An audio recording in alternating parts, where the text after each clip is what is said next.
ایک بچہ، بہت غور سے سنیے گا، یہ بات انشاءاللہ آپ کے دل و دماغ کے اندر بالکل نقش کر جائے گی۔ علامہ جلال الدین سیوطی علیہ الرحمہ نے اس کو بہت اچھی طریقے سے بیان فرمایا لقاء الحبیب کتاب کے اندر۔ علامہ جلال الدین سیوطی علیہ الرحمہ فرماتے ہیں، ماں کے پیٹ میں پرورش پانے والا بچہ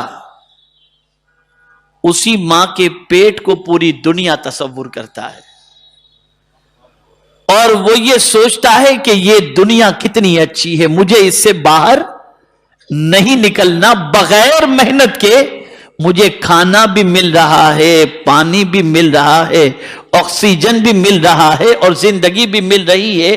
تو ماں کے شکم میں پرورش پانے والا بچہ اسی دنیا کو، ماں کے پیٹ والی دنیا کو سب سے اہم سمجھ کر اس کے اندر اتنا مرو ہوتا ہے کہ وہ اس دنیا میں آنے کے لیے جلدی سے تیار نہیں ہوتا۔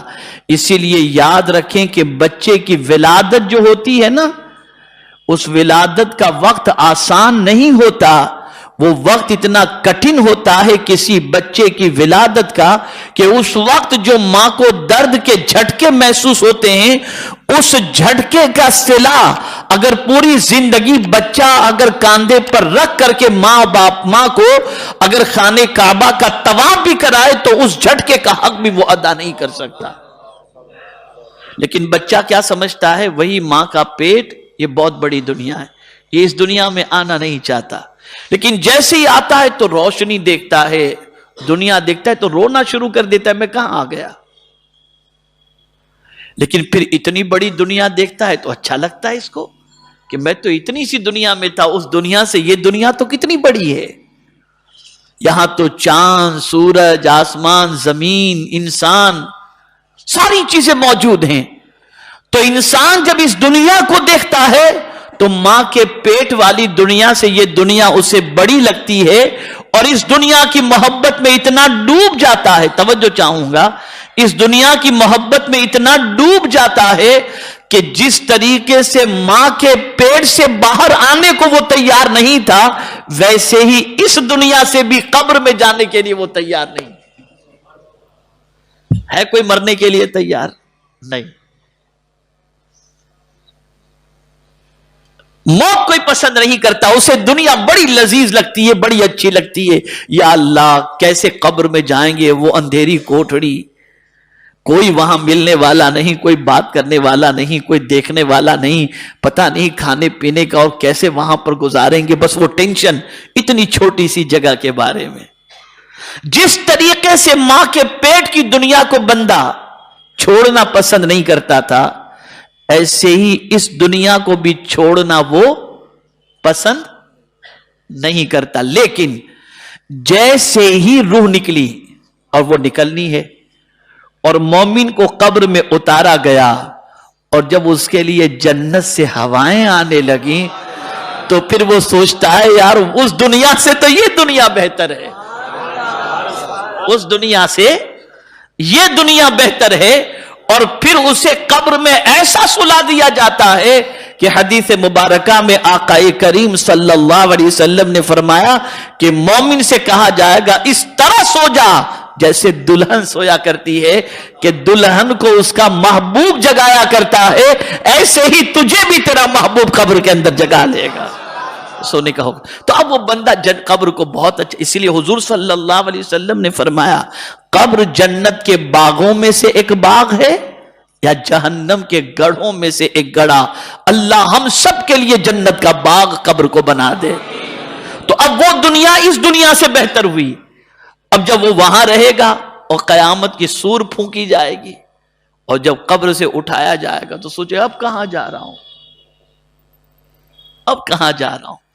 تو قبر سے نکلنے میں اسے ایک کوفت اور پریشانی محسوس ہوگی. یا اللہ محشر کا سما, جیسے آدمی دنیا کے بارے میں سوچتا ہے نا, دنیا میں ہے یہاں کتنا مزہ ہے, لائٹ ہے, اے سی ہے, پنکھے ہیں. یا اللہ قبر میں جائیں گے وہاں تو کوئی کنیکشن نہیں, پنکھا نہیں, ایئر کنڈیشن نہیں, قبر میں کیسے, ایسے ہی سوچے گا. یا اللہ میدان محشر تپش اتنی ہوگی, سورج سوا نیزے پر ہوگا, تانبے کی زمین ہوگی, حساب کتاب ہوگا, کتنا کٹھن وہ وقت ہوگا. تو وہ قبر سے بھی نکلنا نہیں چاہے گا, جیسے ماں کے پیٹ سے نکلنا نہیں چاہتا تھا, دنیا سے نکلنا نہیں چاہتا تھا, ایسے ہی قبر سے نکلنا نہیں چاہے گا. لیکن جب قبر سے سرکار کے غلام نکلیں گے اور ان کے لیے سواریاں موجود ہوں گی اور پھر انہیں جنت میں داخل کر دیا جائے گا, اور پھر جنت میں ان سے پوچھا جائے گا کوئی آرزو ہے جانا ہے دوبارہ دنیا میں؟ وہ کہیں گے نہیں مولا, جو مزہ جنت کے اندر ہے وہ مزہ کہیں بھی نہیں. تو یہ 4 ادوار ہو گئے, یہ 4 ادوار. تو یہ جو دنیا ہے یہ دھوکے کی دنیا ہے جہاں ہم اور آپ زندگی گزار رہے ہیں.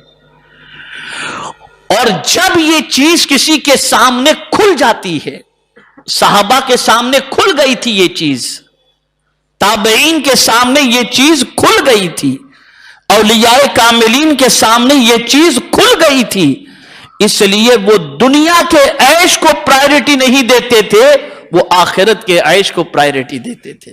وہ جانتے تھے کہ یہاں کا معاملہ ایک دھوکہ ہے. حضرت ابراہیم ابن ادم رحمت اللہ تعالی علیہ کا دربار سجا ہوا تھا. توجہ چاہوں گا, دربار سجا ہوا تھا. ایک صاحب آئے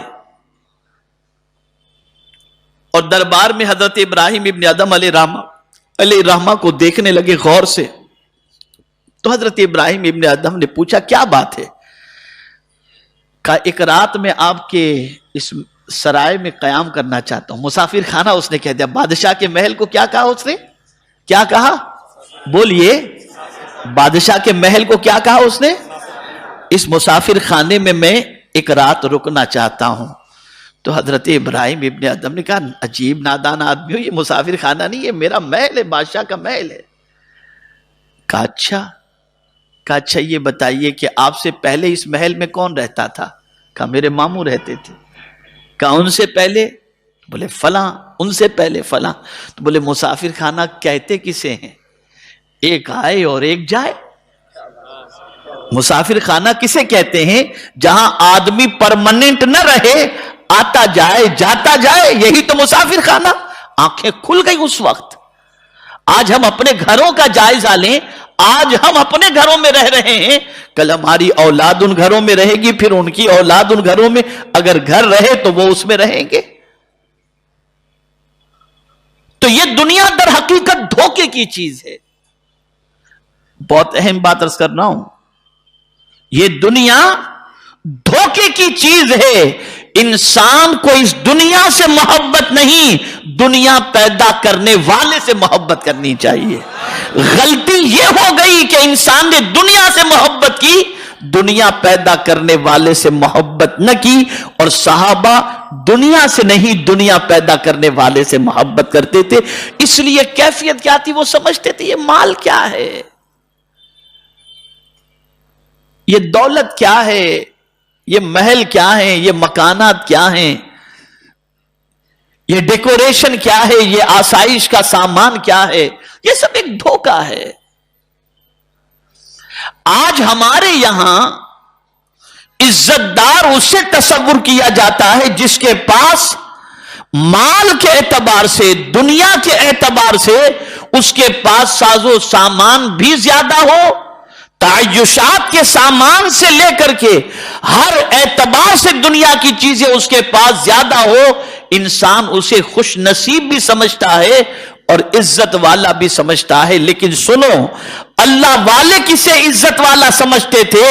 اللہ والے یہ دیکھتے تھے اس کے پاس بھلے فاقہ ہے, لیکن اگر اس کا قدم شریعت سے نہیں ہٹا تو یہ عزت والا ہے.